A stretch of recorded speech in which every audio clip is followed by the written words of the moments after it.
kembali lagi di channel saya yang bahas seputar soal-soal kimia. Kali ini saya akan membahas soal lanjutan dari SIMAK UI 2019 nomor 56-60. Ya, semoga bermanfaat. Silahkan disimak soal-soalnya. Ya, kita lanjut ke soal nomor 56.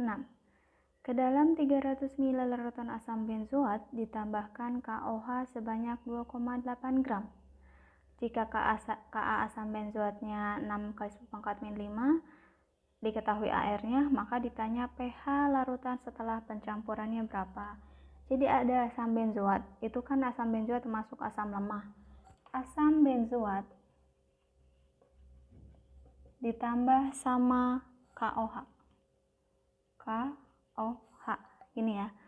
Nah, si asam benzoatnya dia sebanyak 300 ml, sedangkan konsentrasinya 0,2 molar.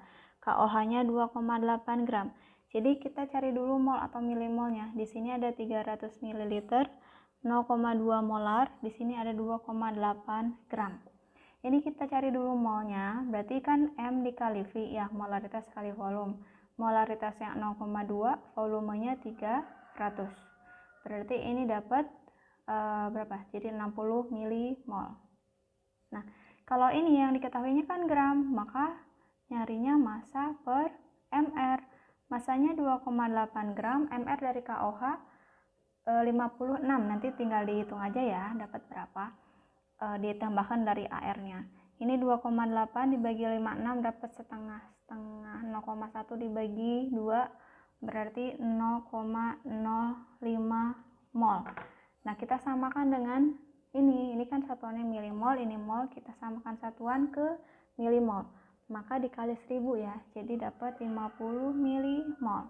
Oke, masing-masing mol sudah dapat, kita reaksikan antara asam benzoat dengan KOH. Jadinya apa? Berarti K benzoat ditambah H2O. Ini udah setara ya, kalau belum disetarakan. Gunakan MRS seperti ini. Nah, asam benzoat berarti di sini ada 60 milimol. KOH ada berapa? Ada 50 milimol. Ini belum terbentuk.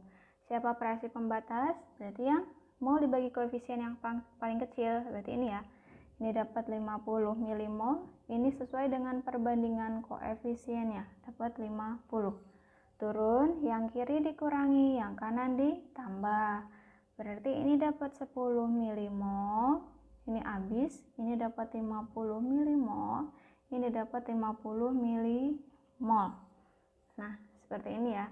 Kita udah, ini ada sisa si asam benzoat sama kalium benzoat. Ada asam lemah sama garam yang tersisa, maka dia termasuk buffer. Tuh ya. Saya hapus dulu yang ini. Buffernya bersifat bersifat apa? Bersifat asam. Buffer bersifat asam atau penyangga bersifat asam, berarti H+ sama dengan Ka dikali milimol atau mol si asam benzoatnya, asam lemahnya, dibagi milimol dari si garamnya, dikali valensinya, gitu ya, kalau ada valensinya. Nah, Ka si benzoatnya dapat berapa? Ada 6 kali 10 pangkat min 5. 6 dikali 10 pangkat min 5. Milimol asam benzoat berarti yang ini ya. Yang ini dapat 10 milimol per milimol garamnya dapat 50 milimol. Ini coret-coret berarti dapat 6/5 dikali 10 min 5 atau 1,2 kali 10 pangkat min 5. Ini baru H plusnya. Oke, karena di optionnya nggak ada ini, jadi kita pakai pecahan aja. Oke, seperti ini. Nah, pH itu kan min log H+, min log H+. Berarti di sini min log H plusnya yang ini, 6/5 dikali 10 pangkat min 5. Ini pH-nya jadi 5 min log 6/5. Ya, seperti ini. Jadi jawabannya apa? Jawabannya yang B. Oke, seperti itu ya. Ini termasuk ke sistem buffer. Nomor 57, senyawa berikut merupakan senyawa organik yang bersifat asam. Nah, ada 1, 2, 3, 4. Manakah pernyataan di bawah ini yang benar? Jadi, kita bandingkan sifat keasamannya. Nah, sebelum ke soalnya, ini kan ada golongan 7A atau golongan halogen. Ada F, Cl, Br, dan I, gitu ya. Nah, bagaimana keelektronegatifan? Semakin ke atas, nilai elektronegatifan dia semakin tinggi. Jadi nanti antara F sama Cl, maka si F itu lebih elektronegatif, artinya lebih bisa menarik elektron, gitu ya. Nah, kita ke optionnya. Ini ada yang nomor 1, F CH2 COOH, seperti ini. Ini kalau misalnya kita uraikan, ikatannya kan gini, F, C, H, H, C, H, H, kemudian C, O, O, H. Kan seperti ini ya. Nah, kembali ke konsep asam basa yang arhenis atau bronzofluorid. Ini kalau yang namanya asam, dia bisa mendonorkan H+, atau melepas H+. Jadi H+ yang mana yang bisa dilepas? H+ yang dekat ke si gugus fungsinya, berarti yang ini nanti H+ yang dilepas. Kenapa dia bisa dilepas?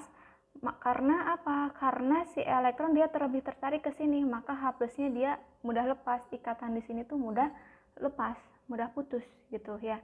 Jadi ini ada F di sini, maka si elektron tuh lebih tertarik ke si F. Jadi si H+-nya dia mudah lepas seperti itu. Nah, kita bandingkan dengan Cl sama Br. Yang kedua dan yang ketiga. Oke, yang kedua dulu nih. Ada Cl, CH2, CH2, COOH seperti ini. Dan yang ketiganya ada Br-nya ya. Br, CH2, CH2, COOH. Ini konsepnya sama seperti yang atas ya. Jadi si elektron lebih tertarik ke kiri, ke si gugus si halogen ini.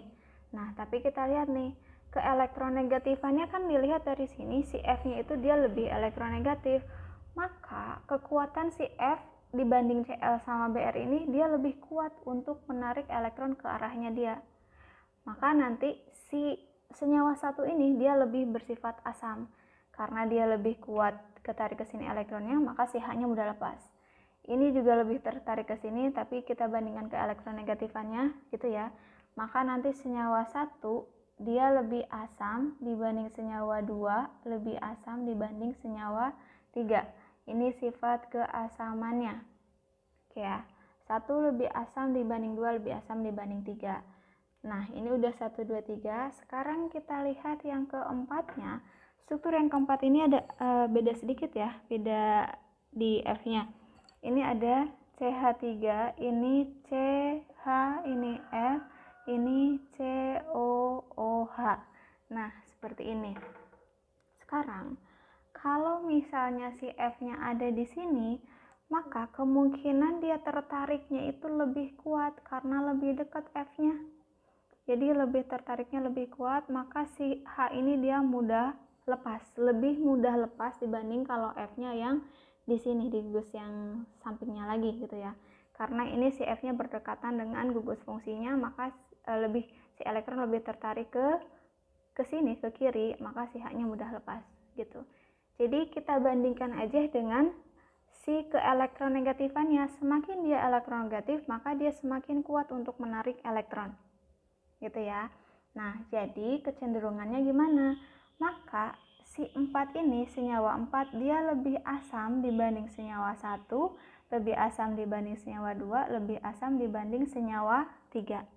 Jadi keasaman yang paling kuat itu ada di senyawa 4. Oke, kita lihat optionnya. Ini option nomor 1, senyawa 1 merupakan senyawa dengan keasaman paling rendah. Salah ya. Senyawa yang keasamannya paling rendah adalah nomor 3. Kemudian untuk yang senyawa 2-nya, pernyataan 2-nya. Senyawa 2 lebih asam daripada senyawa 3. Senyawa 2 lebih asam dibanding senyawa 3. Betul ya? Jadi 1 salah, ya 3 pasti salah. Kemudian 2 benar, ya 4 juga pasti benar. Jadi jawabannya 2 dan 4. 2 dan 4 itu berarti C, gitu ya. Nah, boleh kita cek lagi nih yang nomor 3-nya. Senyawa 3 lebih asam daripada senyawa 1. Senyawa 3 lebih asam dibanding 1. Ya salah, harusnya 1 lebih asam dibanding 3. Itu salah ya. Kemudian cek nomor 4-nya juga. Senyawa 4 merupakan senyawa dengan keasaman yang paling tinggi. Nah, ini benar ya. Jadi jawabannya apa? Jawabannya 2 dan 4. 2 dan 4 berarti si C. Gitu. Soal nomor 58. Berikut ini merupakan data potensial reduksi standar atau SL-nya. Ada AU, SN, Fe, dan Ni. Reaksi yang berlangsung spontan adalah yang mana? Kalau dia reaksi berlangsung spontan, reaksi yang spontan itu kalau nilai SL-nya dia lebih dari 0 atau bersifat positif, bernilai positif, maka dia spontan. SL itu bagaimana cara mencarinya?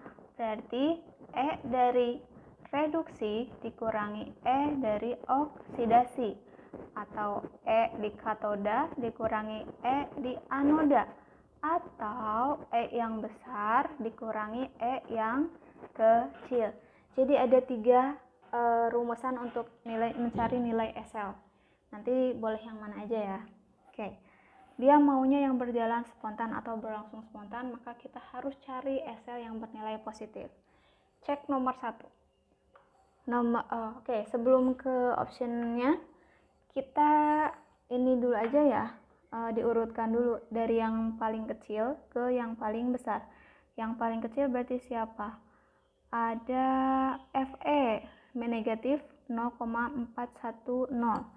Fe yang paling kecil, kemudian nilai SL ya, ini nilai SL-nya, Fe paling kecil, kemudian Ni, kemudian ada Sn, dan yang paling besar atau yang terakhir ada AU.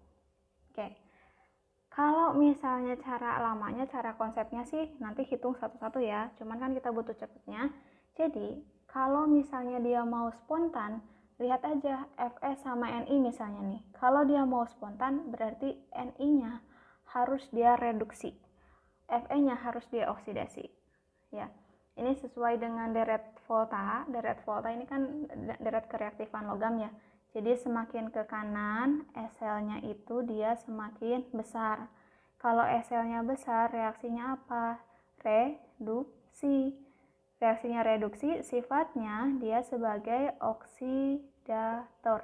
Dan ada di mana? Ada di elektroda katoda. Nih sifatnya ya untuk deret volta. Nah, oke. Kita lihat option yang pertama. Option yang pertama itu ada AU plus sama SN. AU plus sama SN. Dia menjadi AU ditambah SN2 plus. Oke. Cek nih. AU sama SN. AU sama SN itu berarti di sini ada AU, ada SN. Yang lebih besar siapa? Yang lebih besar SL-nya si AU, maka dia harusnya reduksi atau biloxnya turun. Kita lihat di sini, AU plus menjadi AU plus 1 ke 0. Berarti reduksi ya. Maka senyawa ini atau reaksi ini dia berjalan spontan. Udah ketahuan nih, AU harusnya reduksi dan di sini pun dia benar. AU-nya dari plus 1 ke 0 reduksi. Berarti dia spontan. Gitu.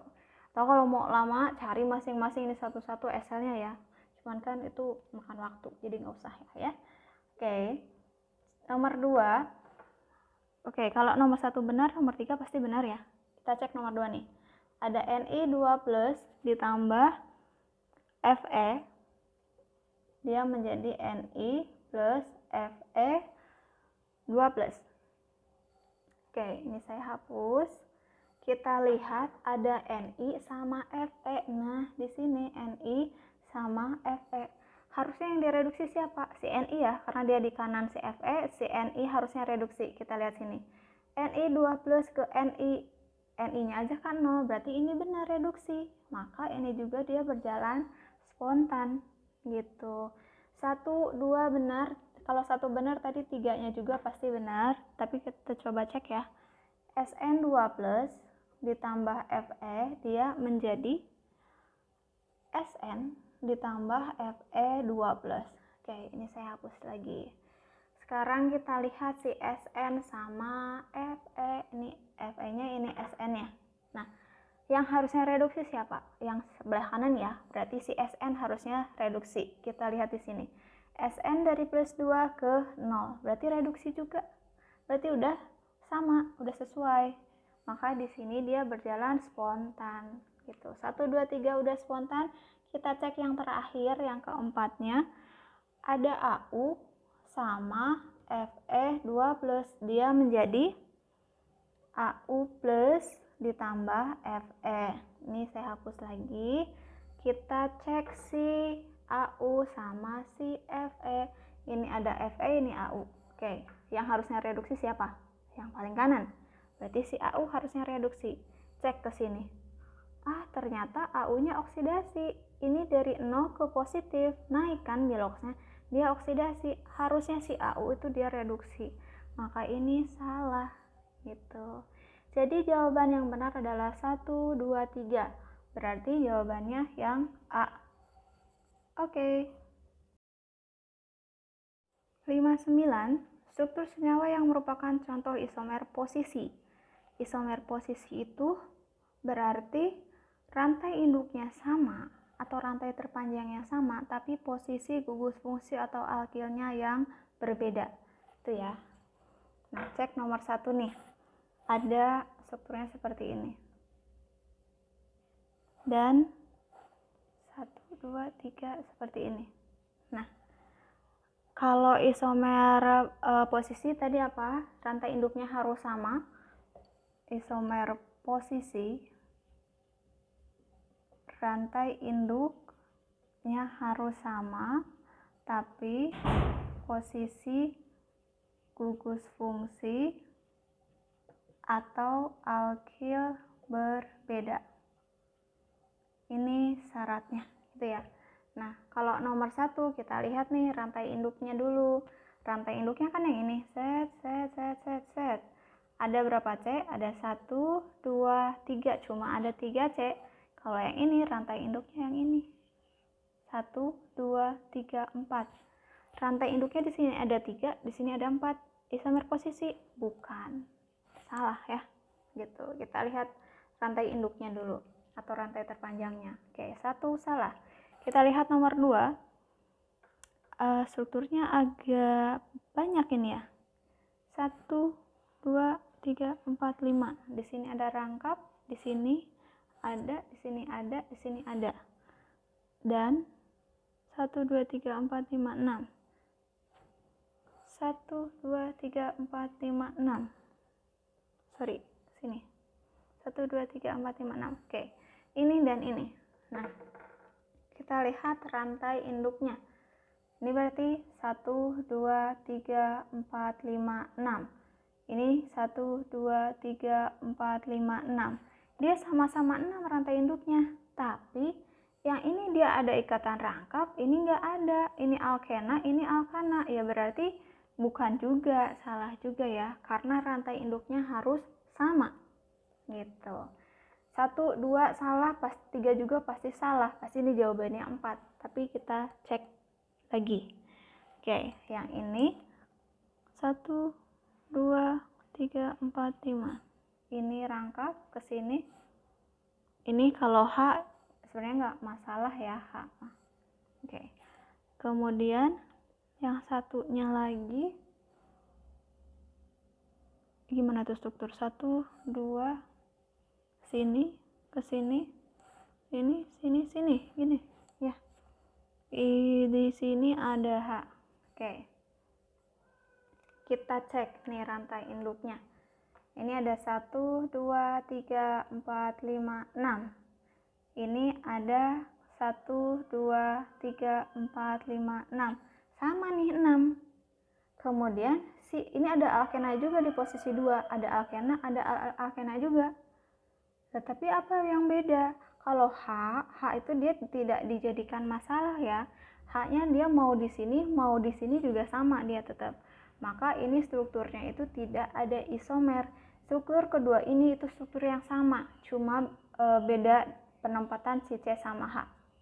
Ya, tapi ini strukturnya sama. Jadi ini juga bukan termasuk isomer posisi. Oke, kita cek nomor 4 dan ini pasti jawabannya. 1, 2, 3, 4. Di sini ada ikatan rangkap O dan 1, 2, 3, 4. Di sini ada O. Gini, ya, oke. Kita lihat rantai induknya dulu nih. Berarti ada 1, 2, 3, 4, 5. Ada 5C. Yang ini 1, 2, 3, 4, 5. Ada 5C. Nih, ini udah sama nih rantai induknya. Oke, ini yang keempat ya. Ini rantai induknya, rantai terpanjangnya udah sama. Posisi, isomer posisi itu kalau posisi gugus fungsi atau alkilnya berbeda. Ini ada gugus fungsi CO atau keton di posisi nomor 2. Sementara yang ini CO-nya ada di posisi nomor 3 gitu ya. Jadi posisi karbonilnya dia berbeda, maka ini merupakan isomer posisi. Jadi jawabannya 4 saja. 4 saja itu adalah D. Gitu ya. Oke, soal nomor 60, soal terakhir di SIMAK UI kode 323 ya. Nanti kita ke kode satunya lagi.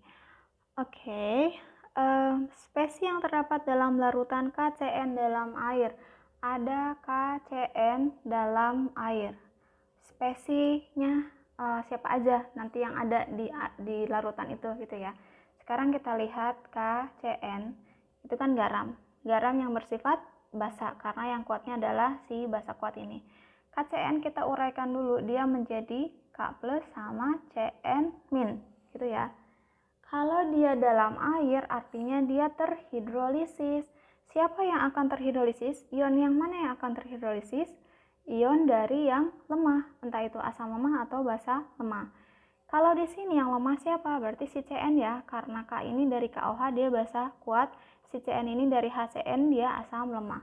Maka si CN min ditambah sama H2O dia akan menjadi HCN plus OH min. Dari mana tahu ini? Kita uraikan ini H plus sama OH min kan? Si CN min ini pasti kan sama H plus, jadinya HCN. OH min di sini. Gitu ya. Nah, maka spesies apa aja yang terdapat di larutan itu? Berarti ada K plus, ada CN min, ada siapa lagi berarti? H plus, CN min, ada HCN, ada OH min, atau nanti ada H plus di sini ya. Nah, berarti jawabannya apa? Kita lihat. Nomor 1 ion K plus. Ini ion K plus sudah. 1, terus yang keduanya ion CN min. Ini betul juga. 3-nya ada HCN. Ini betul. 4-nya senyawa KCN. Ini salah ya. Kenapa salah? Karena dia sudah terurai menjadi K plus sama CN min. Jadi nggak ada dalam bentuk garamnya KCN-nya. Gitu. Oke. Ini soal terakhir nomor 60. Kalau ada pertanyaan, ada yang sanggahan, silakan nanti tulis di kolom komentar. Terima kasih.